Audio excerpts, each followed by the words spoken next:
auparavant, j'étais responsable à l'INFAC, aujourd'hui nommé INFA, du département chargé des formations au métier de l'animation. Et à ce titre, j'ai participé à la création de l'ARFA.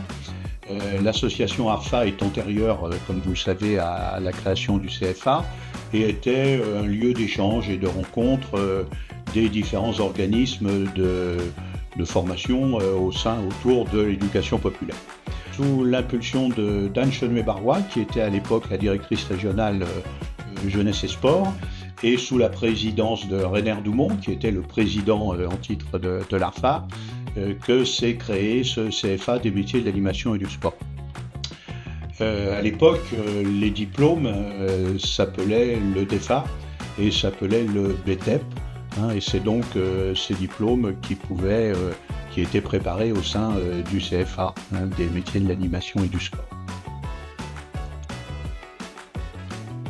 Lors de la création du CFA, l'UCPA a rejoint l'ARFA pour proposer les formations qu'elle dispensait, et notamment les formations relatives au métier du sport, au métier d'éducateur sportif, et ça a permis comme ça de compléter l'offre des organismes d'éducation populaire qui, eux, par définition, étaient plus orientés vers l'animation sociale, et comme ça étoffer le catalogue du CFA. Le CFA bien nommé était le CFA hors les murs.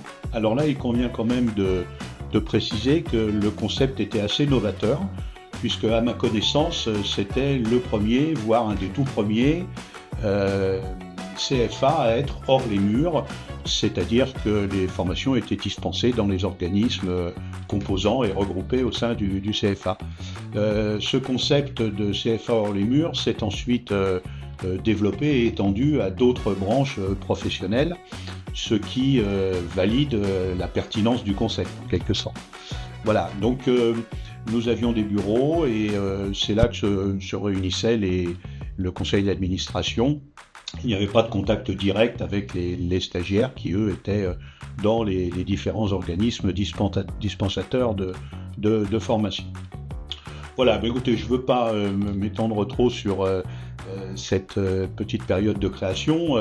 Mon intervention sera complétée par les directeurs qui ont suivi pendant toutes ces années.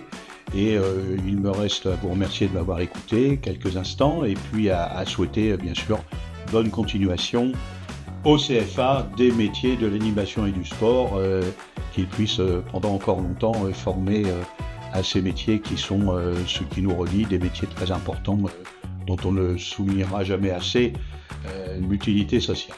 Merci à vous.